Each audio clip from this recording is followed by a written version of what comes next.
Want to ride? For real? You're not worried at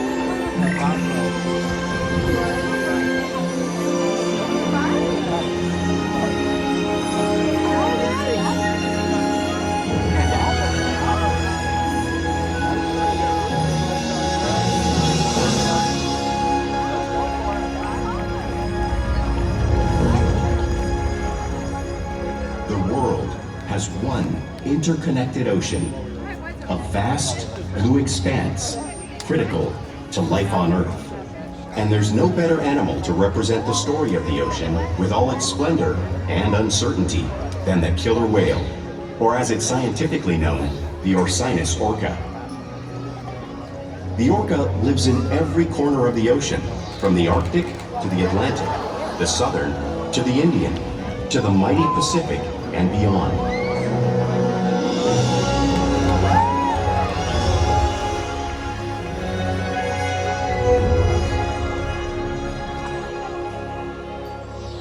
This whale's story is the ocean's story, and it is one we all share.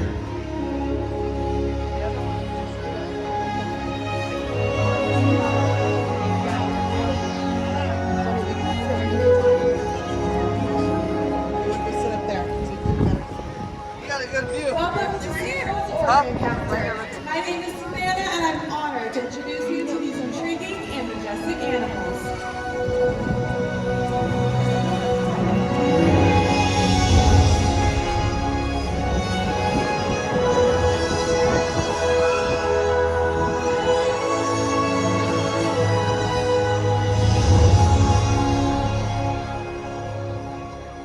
There's nothing like seeing a killer whale up close and learning about them and their natural behaviors.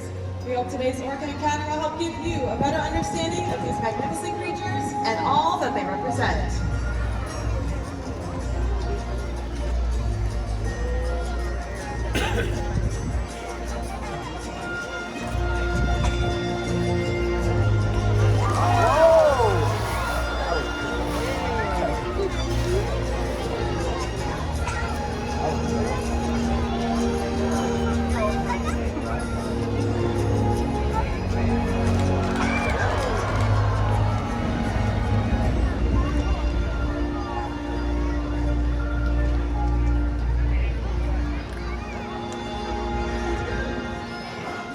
While they are found in every ocean, orcas living off the coast of Iceland are quite different than those near Costa Rica. In fact, there are at least 10 types, or ecotypes, of killer whales. An ecotype describes the differences between killer whale size, physical form, prey, social structure, and habitat.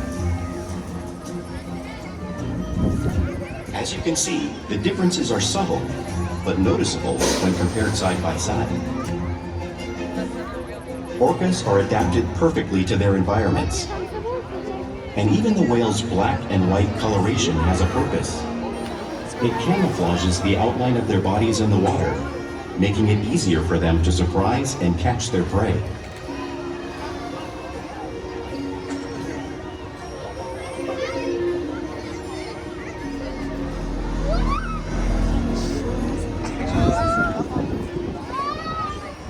When viewed from above, the black of the whale blends in with the dark depths of the ocean.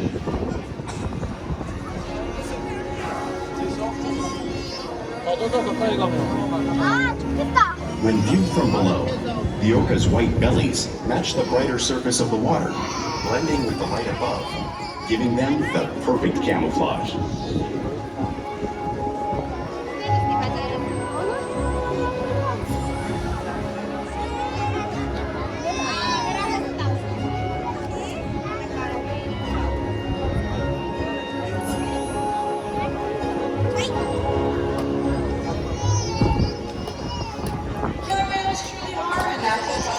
One of our whales is going to help me show you some of their physical characteristics.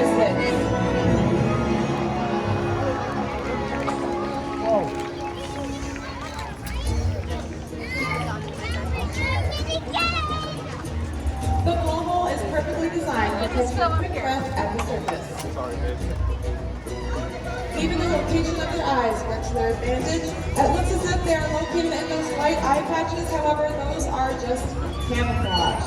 The eyes are actually located in a black part just in front of those eye patches, camouflage from crashing prey. The fin on their back is the dorsal fin. It helps stabilize whales as they swim. It also helps regulate their body temperature.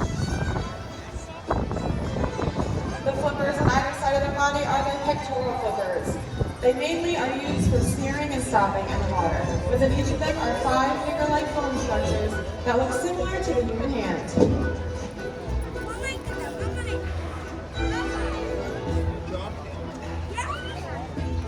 The lobes on either side of the tail are the tail flukes. This is the whale's engine. It propels them to speeds of 30 miles per hour. That's as fast as some of our speedboats. They swim the fastest and use the most power when propelling their nearly 10,000-pound bodies all the way up and out of the water.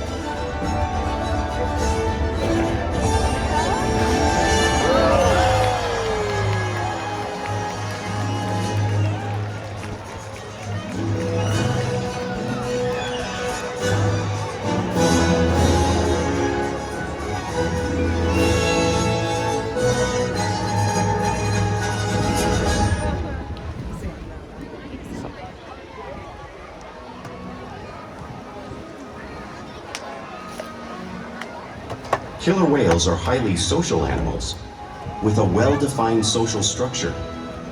An orca pod is always led by a female.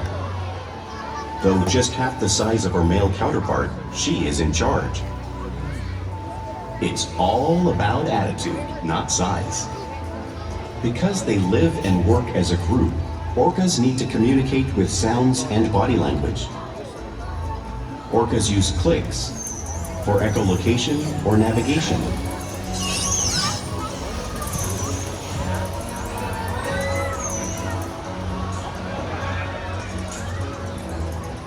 Whistles to socialize in the pod.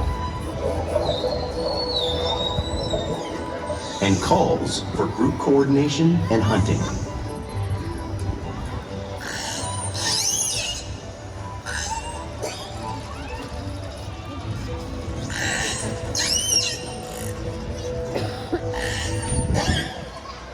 Vocal development studies here at SeaWorld show that early on, calves learn vocalization from their mothers. But as they grow, they learn from others close to them as well. This is a bottlenose dolphin call that Shouka learned and even taught other killer whales here at SeaWorld. In fact, orcas are the largest members of the dolphin family.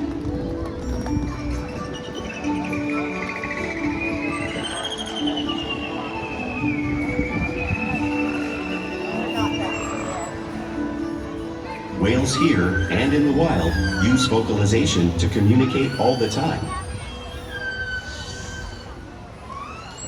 Like all animals, killer whales use body language to communicate with one another. They use pectoral slaps on the surface of the water to show dominance and to get noticed. For example, a mother might use a pec slap to get the attention of her calf.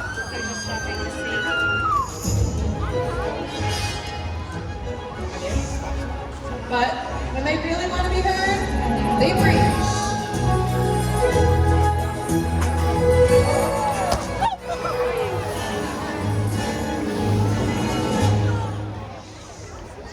Are we gonna sit down or what? Oh. Wow.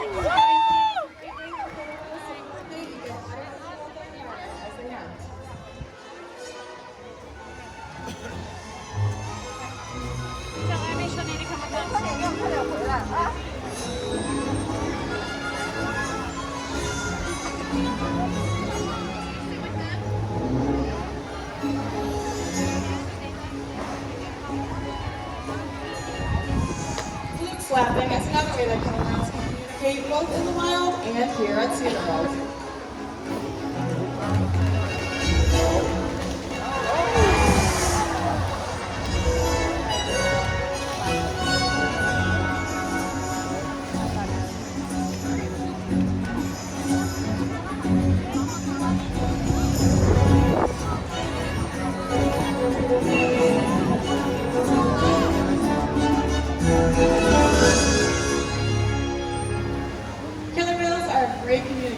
So it's no wonder they're at the top of the ocean's food chain.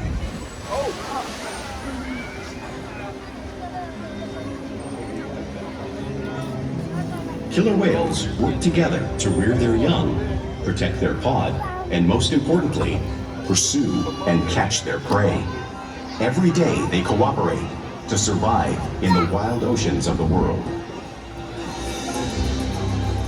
The orca's hunting techniques are as varied as the whales themselves. Norwegian killer whales will circle herring, herding them together. The whales use sounds to coordinate with each other and to disorient the herring. With the fish confused and contained, the whales stun them with their powerful tail flukes, making for an easy meal.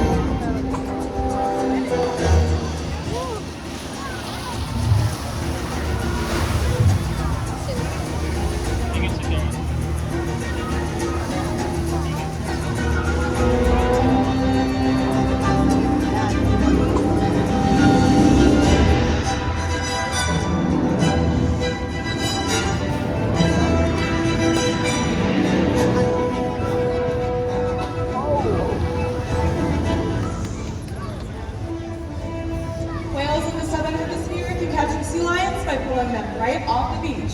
One of our whales is demonstrating the same movement right here in front of all of you.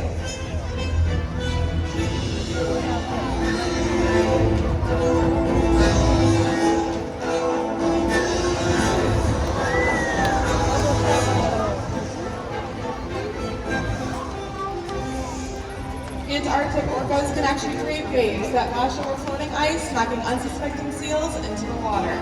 Our whales are demonstrating a similar wave-making technique that demonstrates one of the most complex and impressive hunting behaviors killer whales have developed around the world.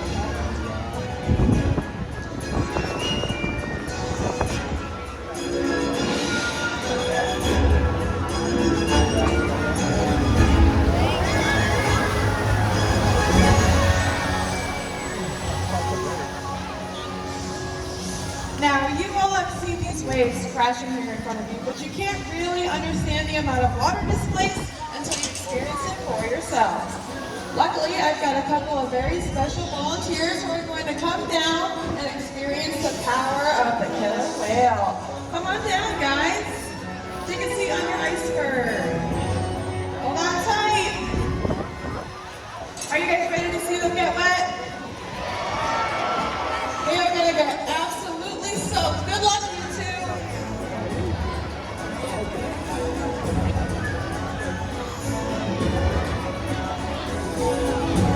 All right, here come the whales. Get ready.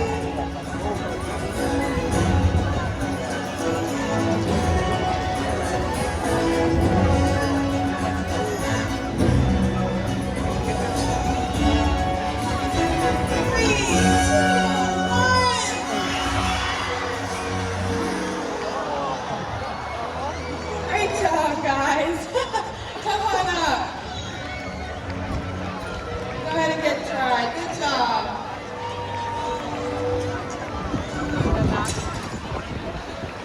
Now, killer whales can be found in every ocean all around the world, so it's no surprise that they prey on many different types of animals, including other whales. The blue whale on the screen behind me is the largest animal on planet Earth. It is 5 times longer and 50 times heavier than the killer whale. So how does a killer whale this size prey on a whale that size in the open ocean? It's all because killer whales are the ultimate team player. In this example, we see the larger male orcas surround a sperm whale, forming a perimeter, while the females continue to drive the whale forward until it reaches exhaustion. The calves then move in to join the adults in the group. Whatever their prey, killer whales always cooperate and hunt together, making them a highly successful predator.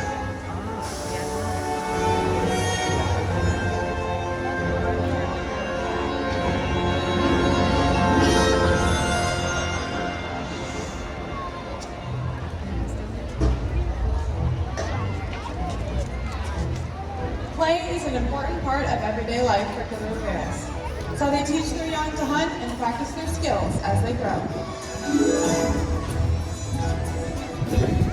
The whales are always interacting and showing off their playful sides, both in the wild and here at SeaWorld.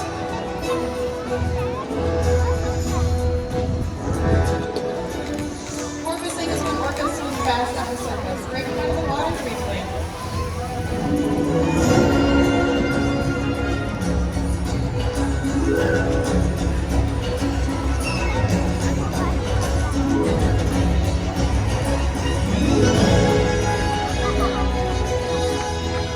You can see them doing this while catching a prize moving up the boat or when surfing in a wave.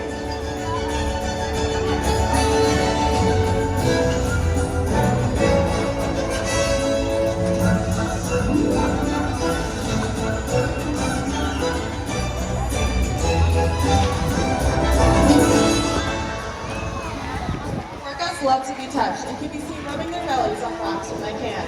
One of our whales is demonstrating a similar behavior to those in British Columbia.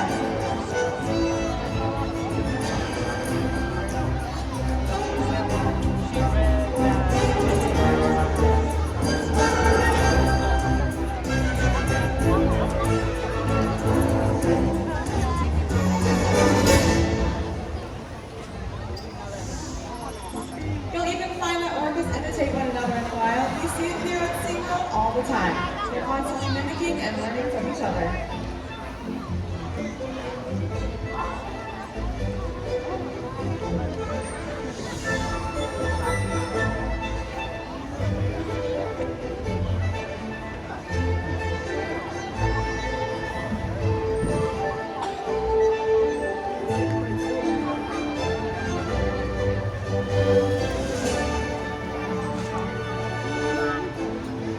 Playful behavior has a purpose.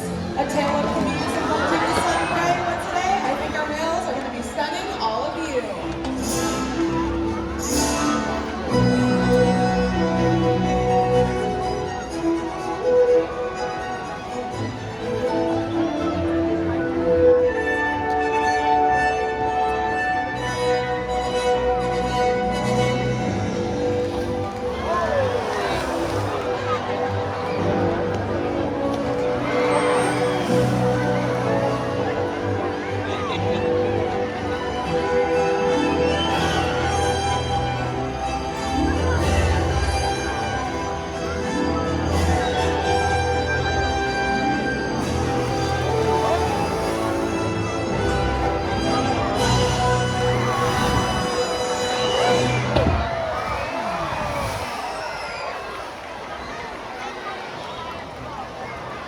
We interact with our whales all day, every day, which allows us to build trusting relationships and provide optimal healthcare, research, and quality of life.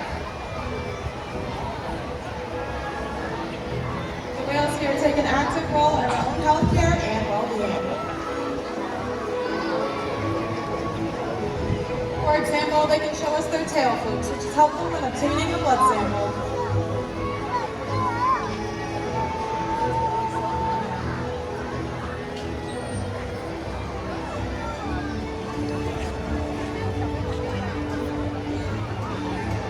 They can even slide out onto a scale so that we can monitor their weight. Orkid is doing this behavior on the screen behind me.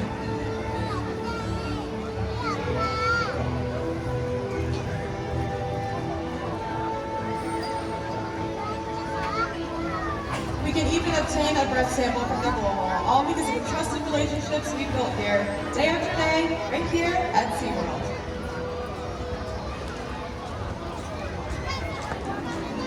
Now, I'd like to introduce you all to a very special whale, introducing you to Ulises.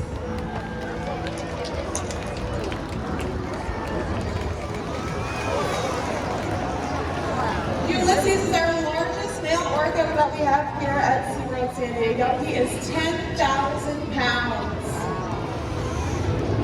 Ulises enjoys spending quality time with his trainers and has been a part of many different research projects that have helped his wild counterparts out there in the open ocean.